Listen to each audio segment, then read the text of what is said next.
Écoutez, je suis super contente de vous retrouver encore ce mardi midi pour un nouveau Maestrix. Aujourd'hui, on a la chance de recevoir Julie et Capucine et on va parler de la relation PM et UX designer. Elles ont toutes les deux des situations vraiment différentes dans leur boîte et du coup, ça va être hyper intéressant. Et je suis aussi accompagnée de Johanna, qui fait partie de la team des trois maestros qui ont organisé ce webinaire. Et juste avant de la laisser se présenter un peu le contexte de cet event, je voudrais vous dire deux mots sur qui on est et sur qui est Maestro et pourquoi on est là aujourd'hui.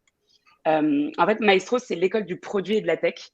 On a des formations qui forment à la tech pour les product managers, au product design pour les product managers, qui aident à la reconversion pour devenir product manager.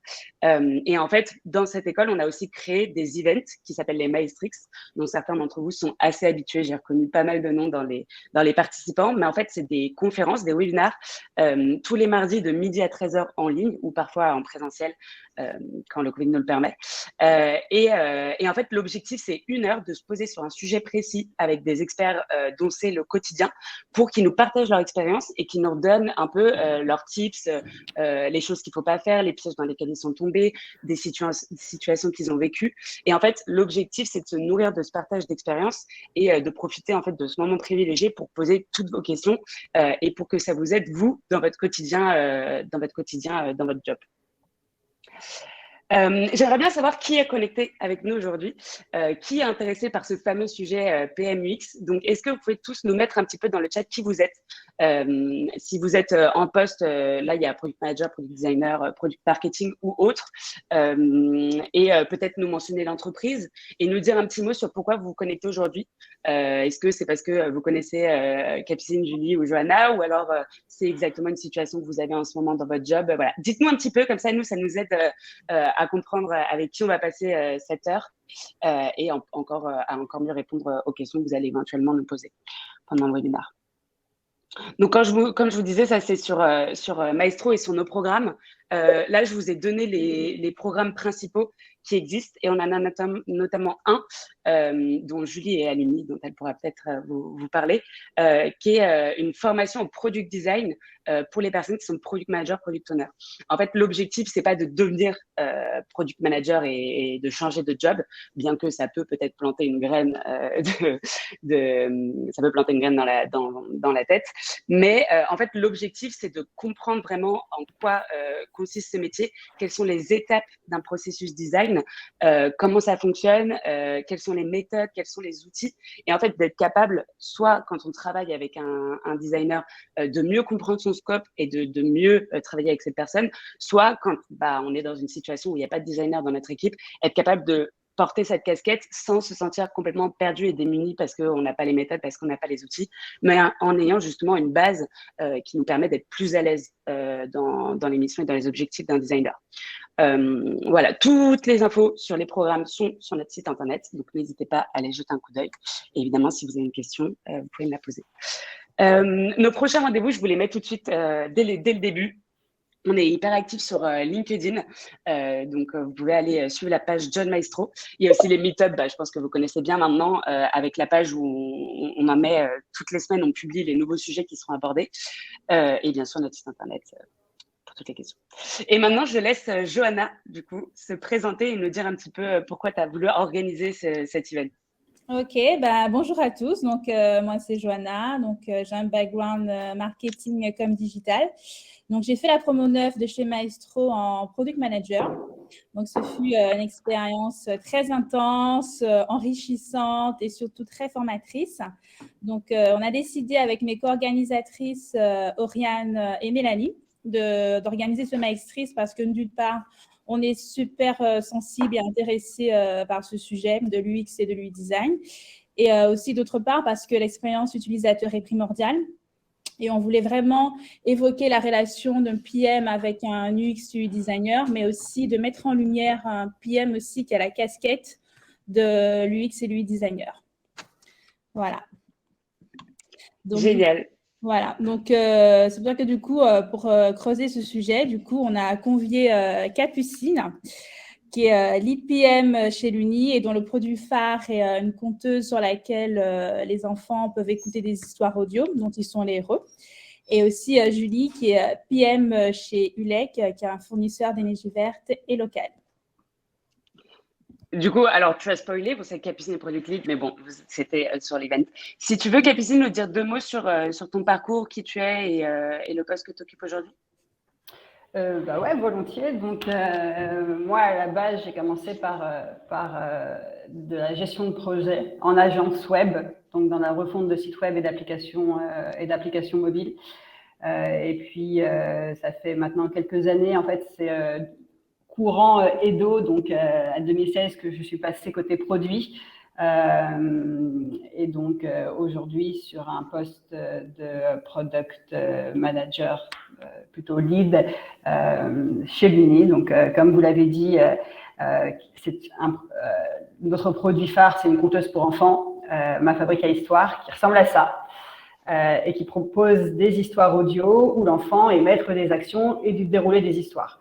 Et derrière, pour accompagner ce produit, on a tout un écosystème digital qui accompagne l'expérience client et le parcours par lequel il passe. Trop cool. Moi, je connaissais pas du tout l'Uni. Enfin, je connaissais pas du tout. J'ai connu le produit il y a pas très longtemps quand Johanna justement et l'équipe des organisatrices m'en ont parlé. Et il est hyper cool, je trouve. Je sais pas, vous pouvez peut-être nous dire dans le chat si vous connaissez déjà aussi. Ça peut être intéressant. Et Julie, alors, à toi. Yes, bonjour tout le monde. Du coup, moi, j'ai toujours fait du produit. J'ai commencé chez Louis Vuitton déjà, j'étais en alternance chez eux en tant que product owner sur le site e-commerce de la maison Vuitton. Voilà, ça a été mes premiers pas en tant que product. Ça a commencé à peine à démarrer tout ça, donc j'ai appris en même temps que le métier. Ensuite, j'ai fait un petit peu de consulting chez Capgemini et j'ai travaillé pour le compte d'Airbus, donc, puisque je suis revenue sur la région toulousaine. Et en 2020, j'ai commencé mes premiers pas dans l'univers du SaaS et d'un marketplace avec Eldo, qui est une marketplace qui met en relation des artisans et des particuliers pour leurs travaux de rénovation de l'habitat. Et depuis le début d'année, donc c'est assez récent, depuis 4 mois maintenant, je suis product manager chez ILEC, qui est donc un fournisseur d'énergie verte et locale en France. Voilà. Trop cool. Et du coup, Julie est alumnie de la formation Product Design de Maestro en juin il y a 1 an déjà. Oui. Donc, je vous mets d'ailleurs le lien vers la formation qui explique un peu le programme. Ok, Johanna, du coup, si tu veux nous dire un petit peu à quelle sauce tu as prévu de manger les participants. Voilà, du coup, en 3 parties. Donc, une première partie, on va faire les scopes respectifs du coup de Capucine et Julie. Puis en deuxième partie, un zoom sur le design de l'Uni et ILEC. Et en troisième lieu, les grands challenges PM et UX. Donc, n'hésitez pas à poser vos questions sur le chat tout au long. On est là pour y répondre. Voilà, donc juste pour resituer, du coup, Capucine, elle est PM, elle a une formation design et elle travaille avec un UX designer pour développer chaque fonctionnalité. Et Julie, toi, du coup, tu es PM et du coup, tu as la casquette UX, UI design pour toute la partie discovery de ton produit. Donc, en introduction, est-ce que vous pouvez présenter votre scope en termes de produit, de design et ce que veut dire votre titre dans votre entreprise? Qui commence? Voilà. Ouais, moi, je veux bien commencer. Donc, de mon côté, en tant que product lead déjà et surtout, je suis effectivement product manager et plus spécifiquement product manager de la squad transaction, donc qui est la squad qui va améliorer l'expérience des utilisateurs autour de tout ce qui touche à l'achat et aux nouveaux modèles pour l'UNI. Et ça sur toutes les plateformes digitales, donc c'est mon scope, à savoir le site web, notre application ordinateur, notre application mobile et le firmware qui est le logiciel sur cet engin. Donc, je vais par ailleurs animer tout ce qui touche à la roadmap produit de l'entreprise et aligner les parties prenantes sur son évolution. Et mon rôle de lead, quant à lui, va plutôt venir englober des missions de mentoring de la team produit pour faire grandir l'équipe, et également de consolidation de nos process produits à travers ces cycles aussi bien de discovery que de delivery, donc pas mal d'organisationnel. Ok, très bien. Merci Capucine. Et donc, à toi le tour, Julie. Yes, du coup, moi, chez ELEC, mon équipe et moi-même, on est en charge de scope relative à la conversion. C'est notre KPI qu'on suit de très près. Donc, ça concerne le site public elec.fr que vous pouvez voir. Toutes les pages secondaires de contenu et qui peuvent amener à certains parcours utilisateurs qui vont finir sur le point le plus important de notre scope, qui est le tunnel de conversion. Et qui va donc, qui a pour objectif de faire passer nos utilisateurs d'état de prospect à client. Donc ça, c'est mon scope, le scope de mon équipe. Il n'y a pas product manager, on n'a pas de lead, on est 3 PM aujourd'hui. On a vocation à grossir de plus en plus. Enfin, le pôle produit vient d'être construit. Moi, je suis arrivée, j'étais la 3e PM. Et il n'y avait que 2 PM depuis 1 an. Enfin, c'est assez récent. Donc, pour l'instant, on reporte directement au CPO. On n'a pas encore ces silos, mais ça va arriver. Ok. Et du coup, quelle est la part de la discovery de votre entreprise? Donc, chez l'Uni, quand je suis arrivée il y a un peu plus d'1 an, j'étais la première PM. Hein. Donc aujourd'hui, on est, que je dise pas de bêtises, bientôt 4. Donc, on a beaucoup construit la discovery et on y accorde une grande importance qui est croissante. Et on va mener plusieurs types de discovery aujourd'hui, si vous souhaitez que je vous en parle un petit peu. On a une discovery de fond qu'on appelle en interne la discovery exploratoire pour écouter nos utilisateurs et comprendre leurs pain points, qui ils sont, comment ils expriment la valeur perçue et les irritants. Et ce type de discovery va nous permettre de découvrir tout ce qui est problème, tout ce qui est opportunité lors d'un échange qui est généralement généraliste ou lors d'un test d'un parcours digital qui n'est pas du tout rattaché à une fonctionnalité en cours de conception. On mène aussi une discovery qu'on dit évaluative, qui, elle, va venir valider que l'on va dans le bon sens lors de la conception d'une fonctionnalité spécifique. Donc, on repart généralement du problème identifié et des hypothèses à clarifier, ou bien de premiers wireframes ou maquettes réalisées par mon binôme UX UI designer. Et on peut aussi mener, bien évidemment, une discovery technique pour évaluer nos incertitudes et prendre les bonnes mesures tech. Ok. Et j'ai une petite question. Du coup, comment est-ce que vous répartissez qui fait quoi? Parce que du coup, c'est 3 discoveries un peu différentes avec des méthodes différentes. Qui est en charge? Alors, ça va vraiment dépendre du type d'entretien. Si c'est du usability testing sur Maze, par exemple, généralement, c'est le product designer qui prend le lead, car après tout, c'est le fruit de son travail. Par contre, il y aura toujours son PM en binôme pour écouter, prendre des notes et interagir si besoin.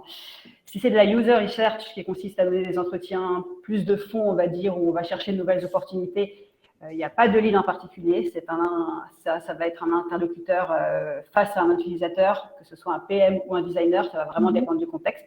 Par contre, pour tout ce qui va être sondage, analyse d'insight ou collecte de feedback digitalisé, c'est le PM qui s'en occupe.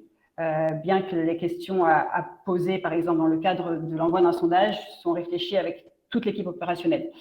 Et le timing de user research, par contre, dépend de la roadmap du PM. C'est complètement orchestré par le PM. Ok, alors attends, du coup, ce que tu disais, c'est le guide d'entretien, les questions qui seront posées là, qui s'occupe de le préparer? Alors, les questions, dans le terme de user research, alors si c'est quelque chose de plus évaluatif,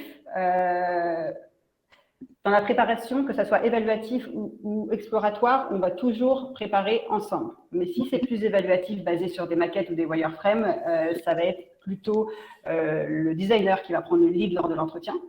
Par contre, si c'est exploratoire, ça va vraiment dépendre du contexte, mais ça peut être soit un PM, soit un designer. Ok. Très clair. Ok. Et du coup, pour toi, Julie? Pour moi, comme je vous ai dit, en fait, la team produit, elle est assez jeune. Qu'on est passé de 1 PM à 4 à peu près en l'espace d'un an et demi. Donc, du coup, on est encore en train de chercher tous ces automatismes et d'explorer les méthodes de discovery qui se prêtent le mieux à nos utilisateurs et à notre activité. Aujourd'hui, on va dire que ce qui est plutôt simple chez nous, c'est de trouver des potentiels utilisateurs parce qu'une grande majorité de gens ont besoin d'énergie dans leur logement, je pense. Donc là, on est plutôt OK sur tout ce qui va être user research, usability testing. C'est moi qui vais prendre le lead sur ces choses-là quand c'est des gros projets à long terme et les utilisateurs sont assez accessibles.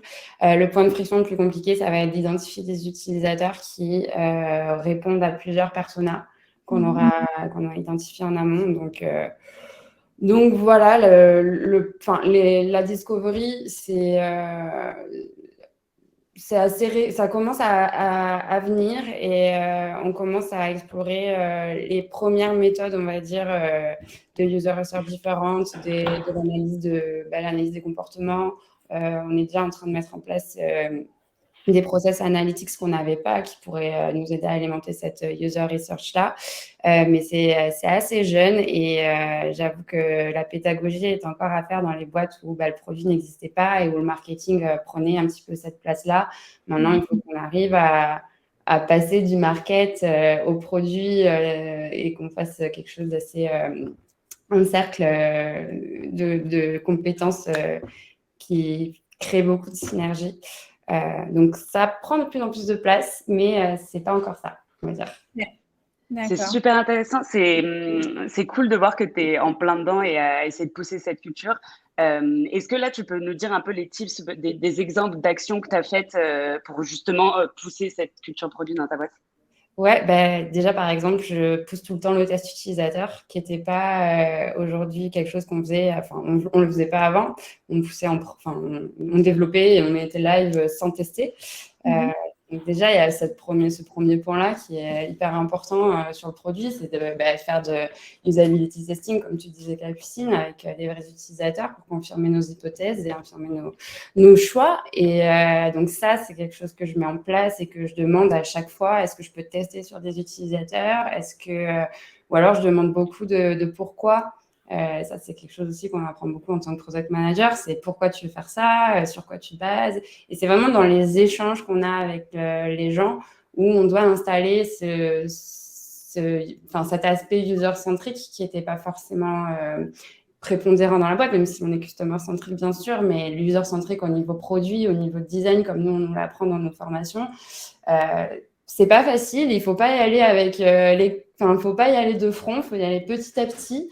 Et il faut se dire que tout ne peut pas changer d'un coup et que c'est toujours très difficile d'insuffler cette volonté produit dans les boîtes qui ne l'était pas avant. Et voilà. Mais il y a un product designer qui arrive, je tiens à dire, un product designer qui arrive, on est un peu poussé pour en avoir un. Et je compte vraiment sur lui pour qu'il insuffle encore plus cette dynamique de discovery et de user centricity dans la boîte. Ok. Trop cool. Il y a un autre type aussi, quand ils disent customer ou consommateur, moi je dis toujours utilisateur. Un petit combat. Ouais, ça change un peu l'état d'esprit de dire ok, c'est pas que des clients, c'est aussi des utilisateurs qui interagissent avec des écrans. Voilà. Trop bien. Ok, parfait. Du coup, si vous allez recevoir un product designer, justement pour rebondir sur le design, je veux savoir, Capucine, du coup, le fait que tu as fait une formation design, est-ce que pour toi, c'est un atout en tant que PM, mais aussi, est-ce que c'est un atout aussi avec ta relation avec ton UX designer? Alors, je dirais que oui. Donc oui, effectivement, je ne vous ai pas dit tout à l'heure quand je me suis présentée, mais avant de me réorienter vers le digital plus, alors, tu vas dire stratégique, j'ai effectivement fait des études de design et j'ai eu mon diplôme en tant que designer.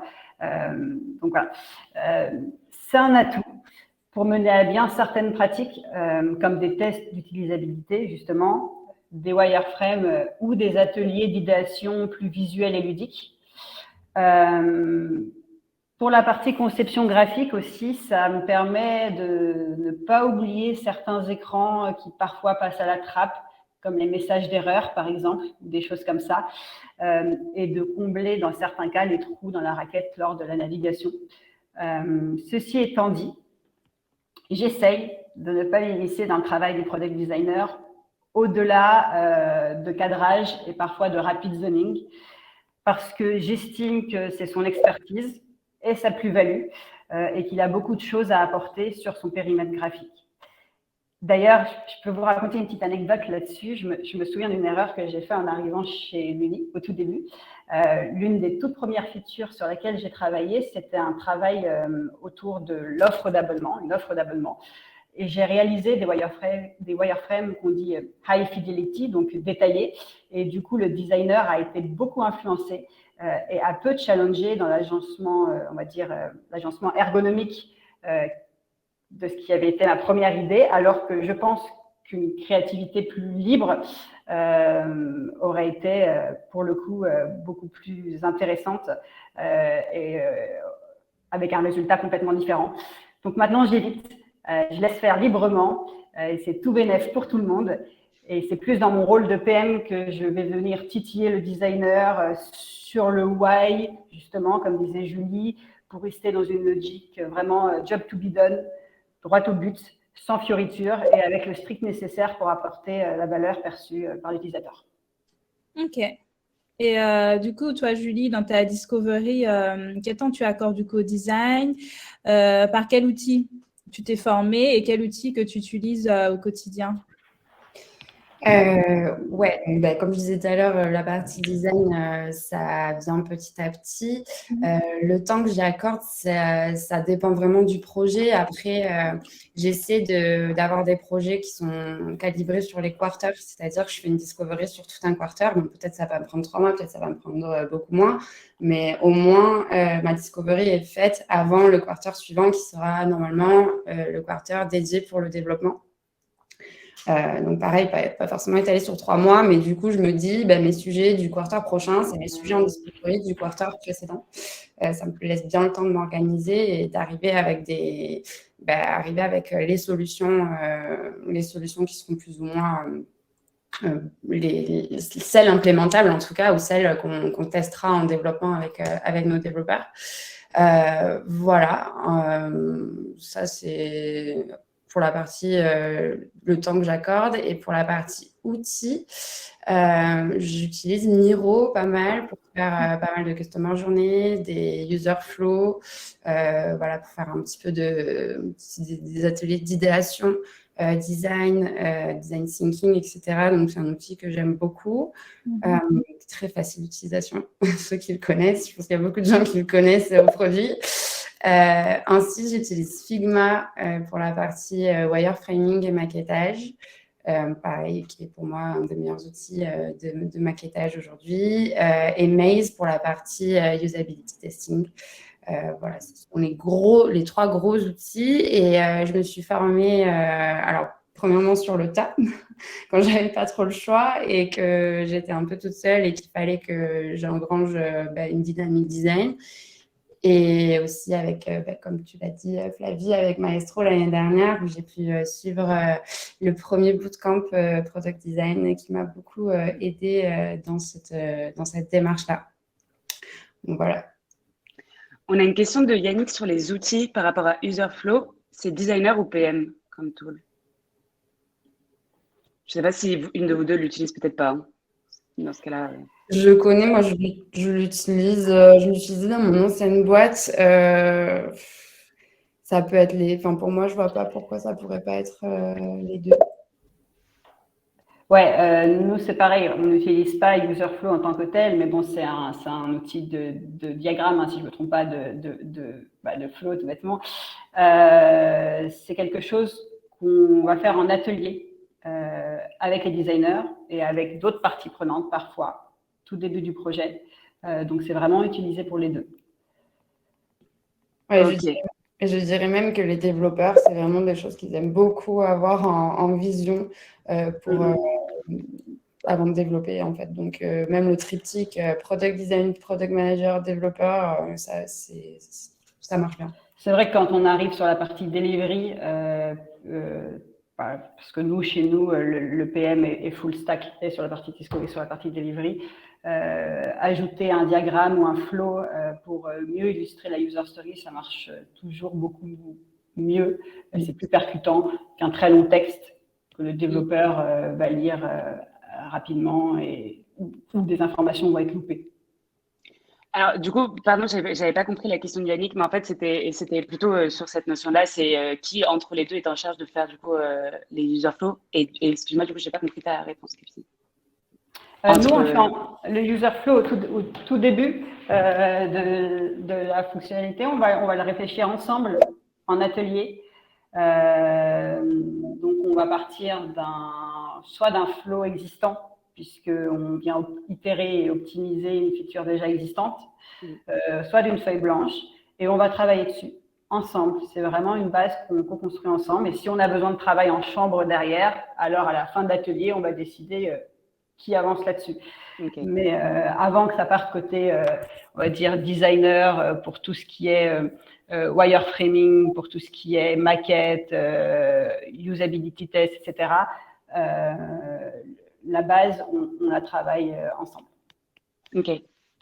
Ok, trop bien. J'espère que ça répond à ta question, Yannick. Et je vais en prendre une autre de Vincent qui était plutôt pour toi, Capucine, qui était sur les bonnes pratiques à mettre en place pour faciliter la collaboration PM-designer.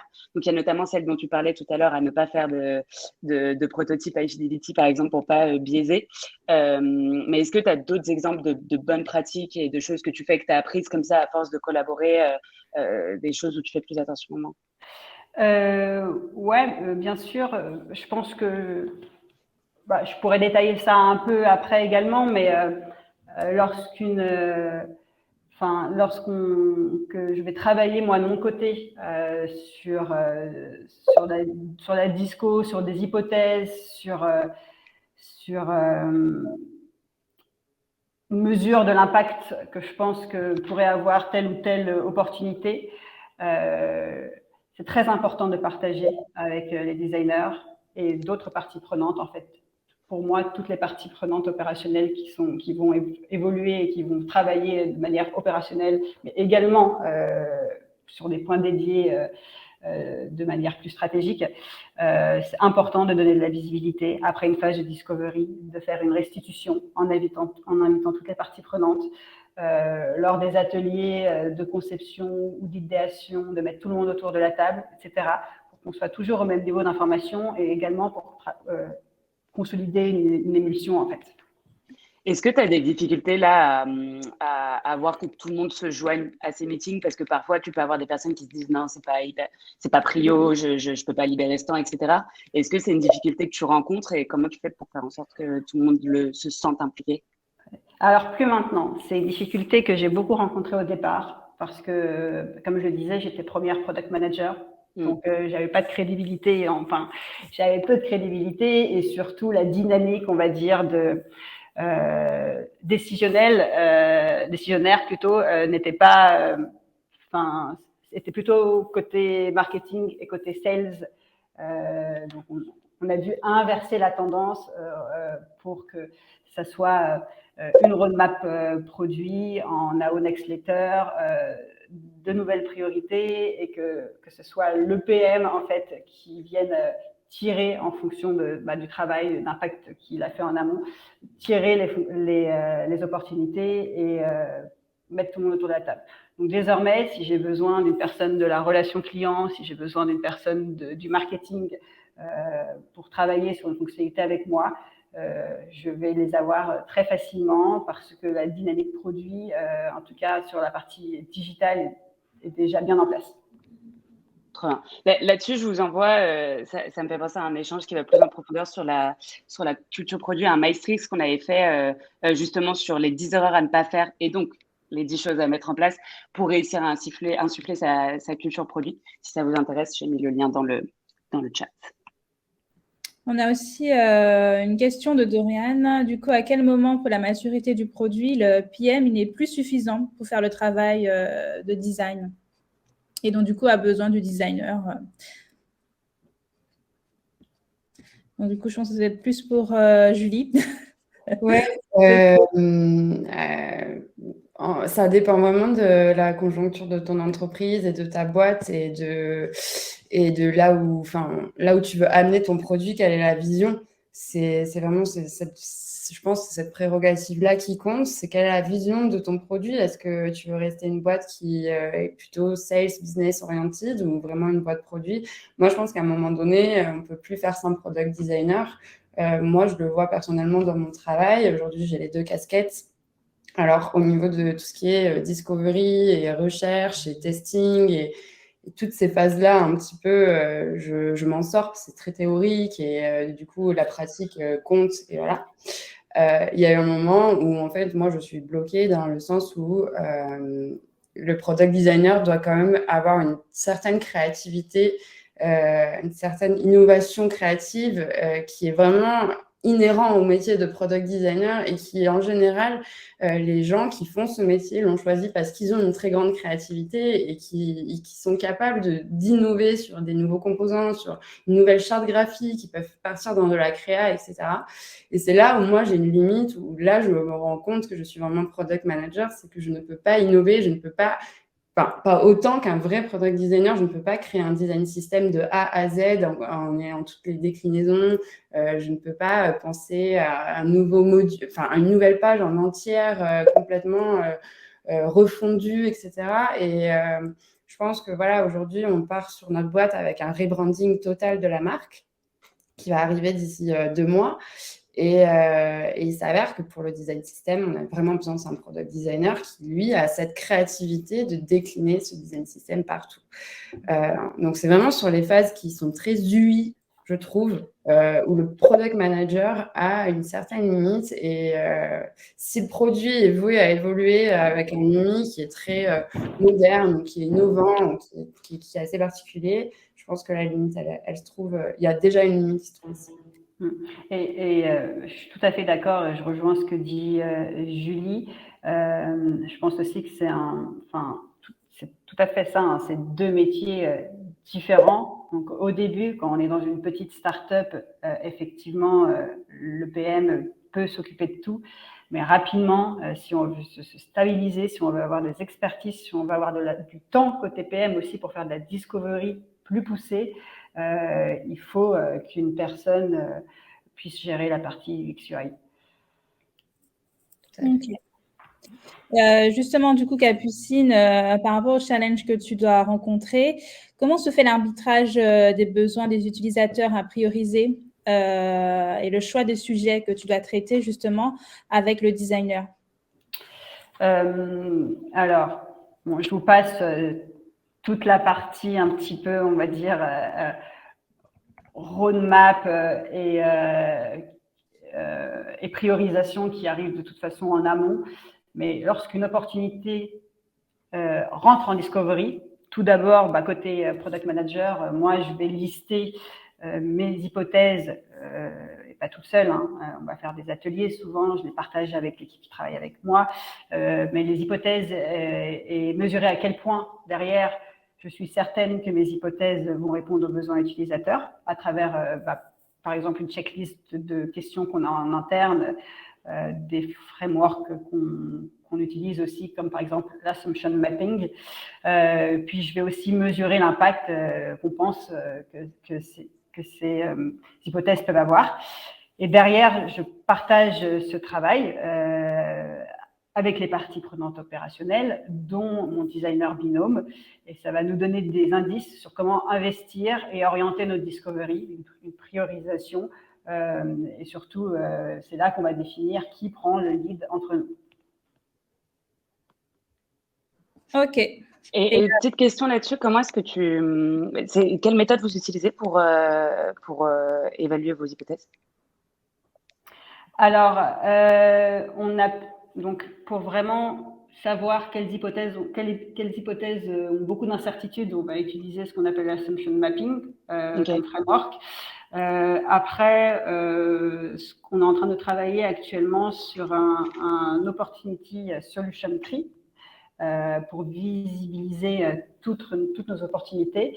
C'est sur lequel, en termes de priorisation, on va venir utiliser un framework de priorisation basé sur l'impact utilisateur de type le RICE, score RICE, pour savoir dans quel ordre prendre les sujets.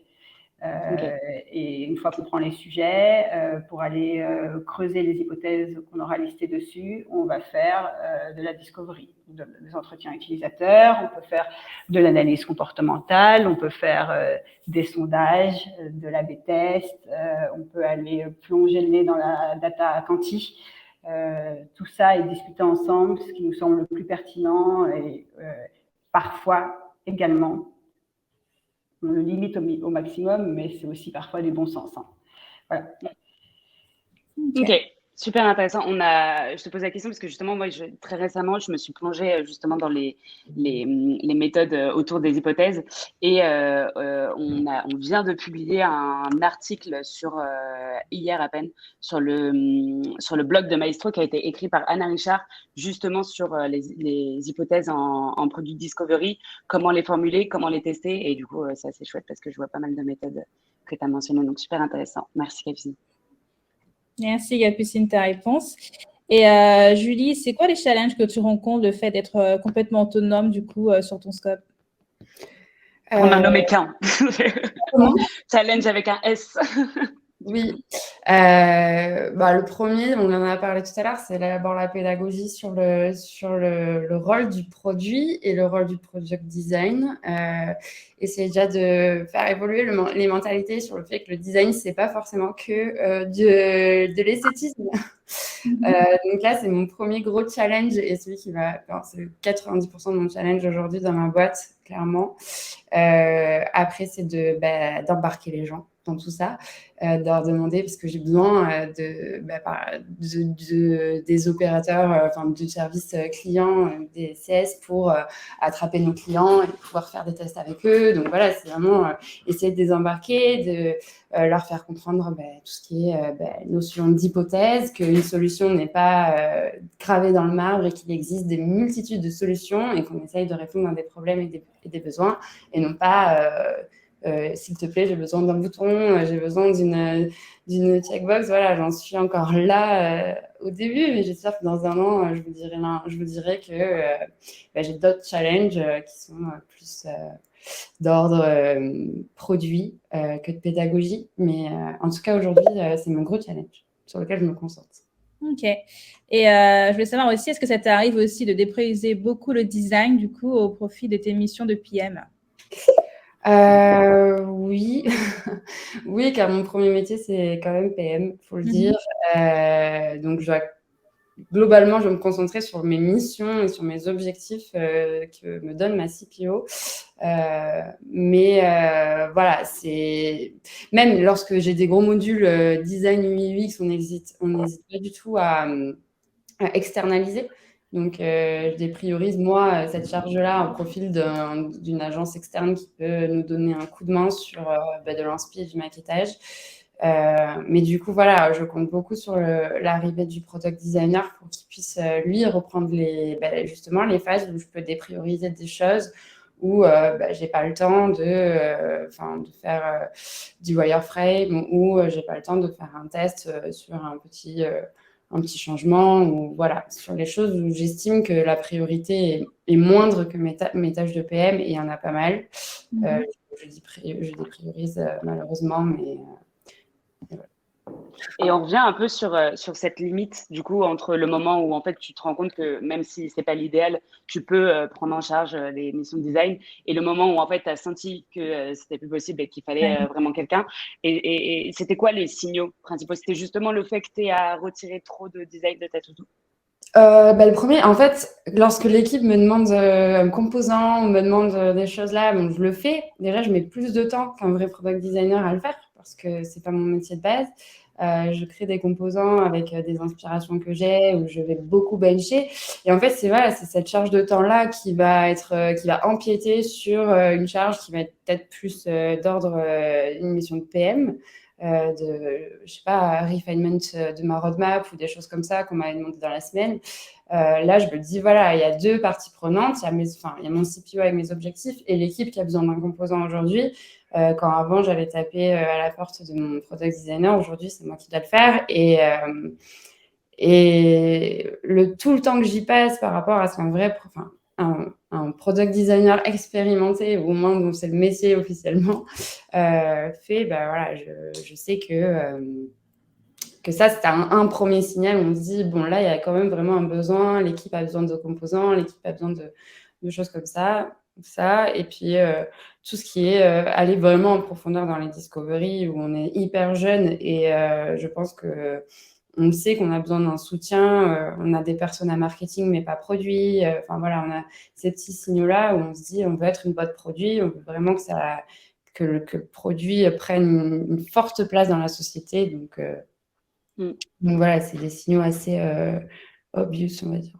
Et pour se rendre compte un petit peu peut-être à quel point tu as dû te battre pour avoir des moyens pour avoir ce recrutement, est-ce que du coup au niveau de ton management ou du management, c'est assez écouté ces besoins-là et ça a été vite, on t'a vite dégagé le budget pour recruter quelqu'un?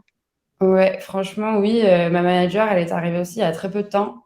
Le Ok. produit n'existait vraiment pas avant. Elle est arrivée 2 mois avant moi, donc ça fait 5 mois qu'elle est là et c'était déjà une éventualité. Après, elle voulait engager un PM qui avait une casquette product design et c'est là où je suis intervenue. Parce qu'en fait, je suis la seule personne aujourd'hui dans la boîte qui s'occupe des écrans utilisateurs. Tous les autres PM sont plus sur des notions beaucoup plus techniques, de facturation, d'outils internes, etc. Qu'aujourd'hui, je suis vraiment la seule à avoir cet aspect d'interaction avec nos utilisateurs prospects en tout cas. Et donc, ça a été très, très vite compris parce que les enjeux d'une boîte produit, c'est clair quand on veut devenir, quand on veut grossir, donc on veut faire grossir un peu le produit. Les product designers sont souvent des ressources partagées et je trouve que c'est une erreur. Je pense qu'un product designer doit être intégré dans chaque squad d'une boîte produit. Donc, ça est plutôt écouté. Ok. Je pense que ça fait écho à pas mal de personnes qui sont avec nous. Il y a un sondage que vous pouvez trouver à droite là dans la petite fenêtre qui s'appelle sondage pour connaître votre situation. Et du coup, je vois qu'il y a 25% qui sont PM sans designer. Donc peut-être que ce que vous partagez, Julie, vous fait écho avec votre expérience. Si c'est le cas et que vous avez plus d'ailleurs à partager sur votre situation, vous pouvez nous le mettre dans le chat, ça sera avec plaisir. Alors. Ah ouais, David, plus 10 pour un binôme PM designer dans chaque squad. Alors, je sais pas. Ça, c'est vraiment, je pense, propre à chaque entreprise et à chaque organisation. Je sais pas s'il faut un designer lié à une squad ou s'il faut, par exemple, une organisation où les designers vont être plus liés à des parcours et avoir une expertise. Ça peut être un débat intéressant sur un autre meet-up. Carrément. Et j'avais aussi une autre question pour Julie. Je veux savoir quelles sont les forces et les skills aussi que tu as pu développer en faisant ton UX Research toi-même. Ouais, alors en skills, je dirais que j'ai gagné beaucoup d'autonomie et de proactivité sur le sujet. Donc ça a été dur au début d'arriver, de proposer des nouvelles choses que j'avais pas forcément expérimenté avant, mais que j'avais vu notamment avec le bootcamp et Flavie avec Maestro. Donc voilà, c'était vraiment la proactivité pour imposer avec des gros guillemets ces nouveaux frameworks dans ta boîte. Savoir utiliser l'écoute active aussi, c'est très important pour un PM, product designer, pour pouvoir un petit peu conceptualiser tout ce qu'on entend et créer des hypothèses en fonction de toutes les dires et de toutes les informations de tes équipes. Tout ça sans prendre le taureau par les cornes et dire ah mais pourquoi et poser les 5 pourquoi d'un coup. Enfin, c'est vraiment cette tangente entre la diplomatie de on n'est pas encore produit, mais on va y arriver. Voilà, il faut savoir bien écouter et, comme j'ai dit tout à l'heure, remettre l'utilisateur au centre. Toujours. Quand un PM va essayer de mettre le business un petit peu plus au centre qu'un product designer, quand tu as un duo designer-PM, moi, je vais vraiment avoir ce côté très utilisateur qui va ressortir parce que je suis la seule plus ou moins à le faire aujourd'hui dans nos discussions, puisque je parle qu'avec du business et que c'est pas encore trop la mentalité. Mais du coup, voilà, cette skills-là de remettre l'utilisateur au centre de toutes nos discussions, de toutes nos initiatives, de toute notre vision, c'est pour moi une force que j'ai acquis en étant seule sur le poste. Ok. J'avoue, c'est très formateur. Et du coup, il y a une question de Mariamia. Si on ne peut pas nourrir un product designer à temps plein, est-ce qu'il ne va pas risquer de s'ennuyer? Qu'est-ce que vous en pensez? Est-ce que c'est possible? Non, si c'est possible. En fait, là encore une fois, le product designer, il n'est pas là que pour faire du maquettage. Il est là pour faire énormément de choses et notamment de la discovery. Ça devrait être un de ses... Enfin, pour moi, la discovery et la connaissance de nos utilisateurs en très grande profondeur, c'est le rôle du product designer avant d'être un rôle de maquettage. Donc, pour moi, si c'est un bon product designer, il sait que ok, le maquettage, c'est ce qu'on lui donne à faire en tout dernier moyen, mais après, sur tous les autres projets, il est censé être vraiment moteur de la discovery et de l'utilisateur. Donc, pour moi, c'est assez d'accord là-dessus.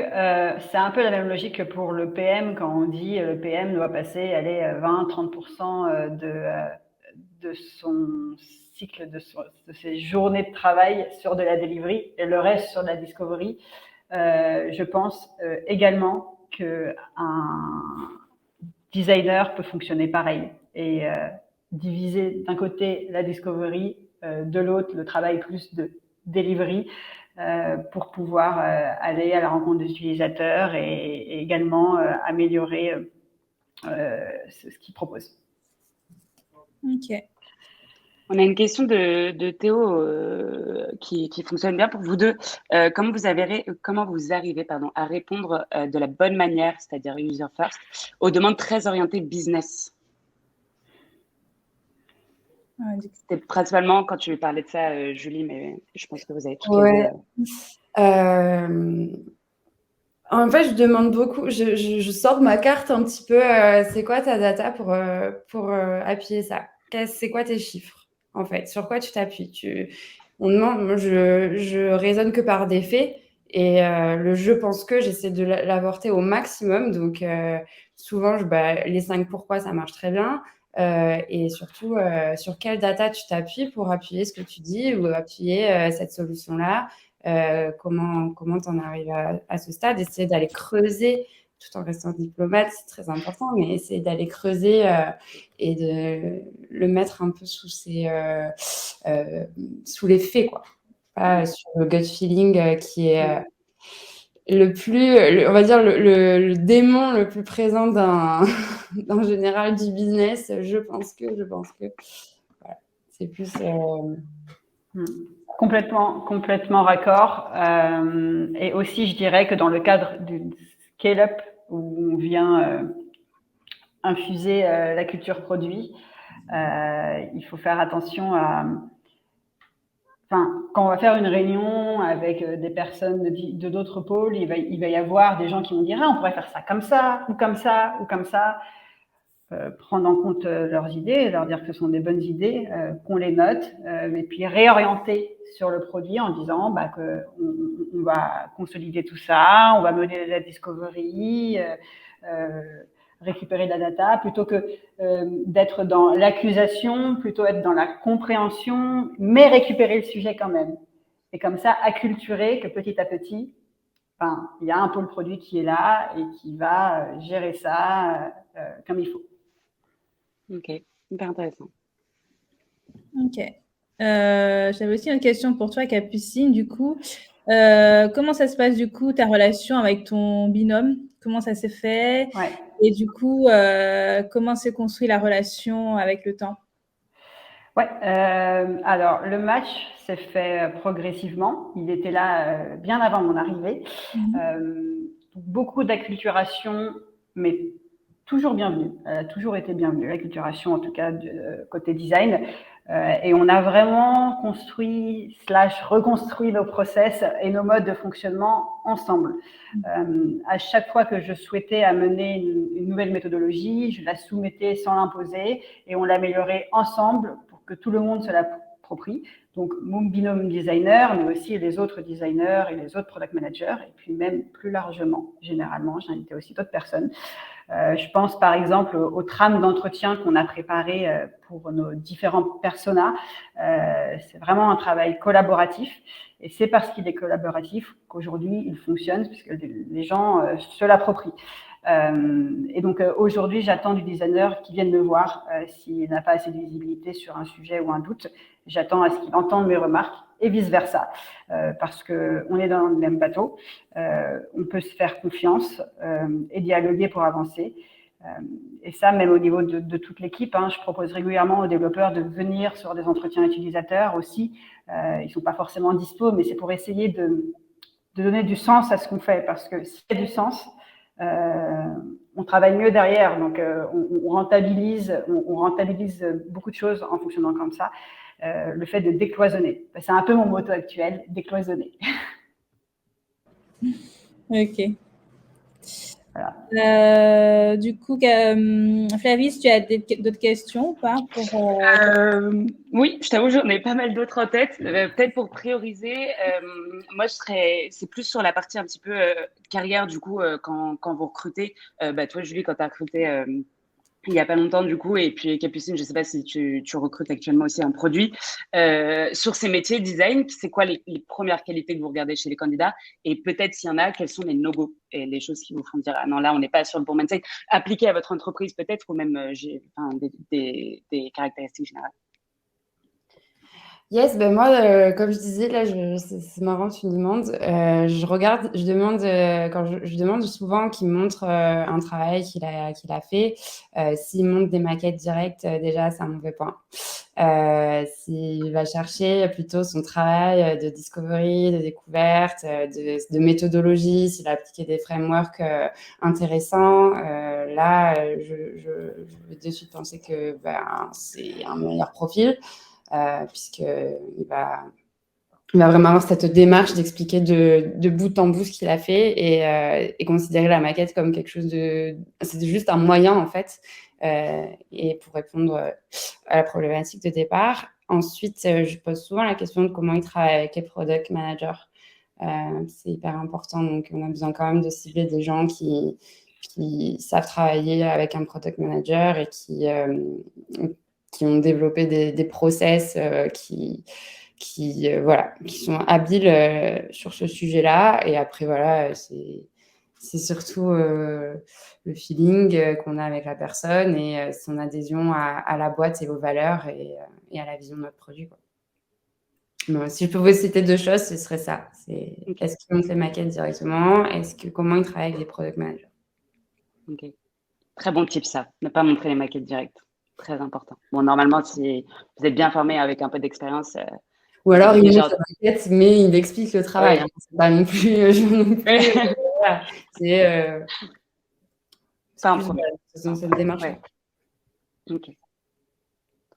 Et de ton côté, Capucine?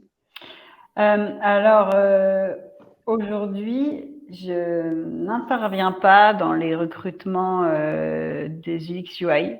Je pense que c'est une erreur. Je pense qu'à un moment du process, il devrait y avoir un product manager.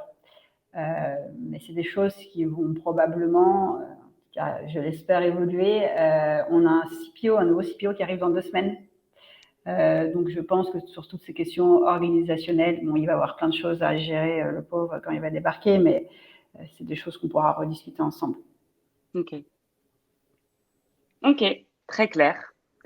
Je ne sais pas si vous avez d'autres questions dans le chat. En tout cas, si c'est le cas, n'hésitez pas. Je vois qu'il y en a qui sont en train d'écrire. Ouais. Ça va peut-être arriver. Trop hâte. Ouais, Benoît qui dit trop hâte. Voilà, je ne savais pas trop si je pouvais l'annoncer ok. ou non, si c'était officiel ou non, mais c'est effectivement le nouveau CTO qui nous rejoint. D'accord. Ah bah, génial. Mais j'ai très hâte aussi. Moi, je vais vous partager, j'y ai pensé en plus quand tu expliquais, du coup, Julie, ce que tu attendais du coup de voir chez les candidats dans ce qu'ils partageaient. Je vais vous mettre parce que je trouve ça assez cool et je le prends souvent comme exemple. Hop, c'est ça. En fait, en gros, c'est du coup, c'est aussi ce que tu avais fait, Julie, c'est justement le projet de fin de Adrien Morim, qui a fait la même promo que toi en product design en juin de l'année dernière. Et en fait, justement, lui, il a décidé après la formation de rendre du coup public le boulot qu'il avait fait en design sur une problématique qui était une problématique de Malte, sur l'expérience de recherche de freelance sur la plateforme. Et en fait, là, justement, il partage un deck qui passe par toutes les phases de processus design, qui sont toutes les sessions du programme. Et à la fin, seulement dans les sources externes, il y a, voilà, comme tu dis, le lien vers la maquette et du coup le prototype qui est disponible sur Figma. Et ça, ouais, c'est quelque chose c'est une manière de tourner dans ces candidatures qui est hyper importante et c'est des conseils qu'on retrouve toujours, même dans le coaching pour les PM sur nos formations PM. Et Johanna, tu pourrais le dire mieux que personne, c'est toujours expliquer comment tu as compris le problème, comment tu as réfléchi au problème et comment ensuite tu as commencé à possiblement dessiner une solution. Mais voilà, c'est dans ce sens-là qu'il faut le prendre. Bon, écoutez, en tout cas, je suis super contente. J'ai trouvé ça très chouette d'avoir deux experts différentes et c'était très cool d'avoir votre partage. Je vois qu'on a déjà plein d'idées pour des prochains webinaires et même peut-être dans 6 mois. Julie, il arrive quand ton designer?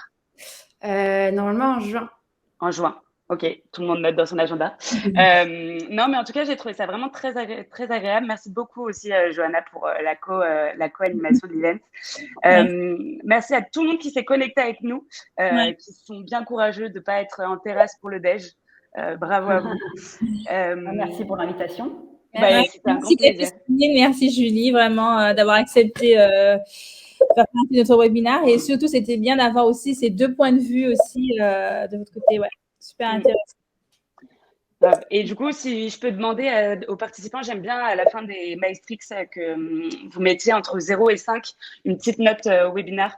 Bon, classique, 0, c'est que vous n'avez pas du tout eu les réponses que vous veniez chercher. Et 5, c'est que vous repartez avec des tips et des idées, de choses à mettre en place. Voilà, ça nous permet d'évaluer un petit peu. C'est pas une note pour Christine et Julie, mais c'est même pour nous, pour l'exercice. Donc 5, ok, plutôt cool. Génial. Super, trop bien. Kate, j'y vais. Si tu veux mettre un petit commentaire sur ce qui te manque, les questions auxquelles on n'a pas répondu, c'est très volontiers. Ça nous aide à savoir. Mais écoutez, génial. Écoutez, trop contente. Merci beaucoup à nos speakers. Merci à tous les participants. Et puis, on se dit à très vite chez Maestro. À très vite. Merci. Bye tout le monde. Bon après-midi. Ciao.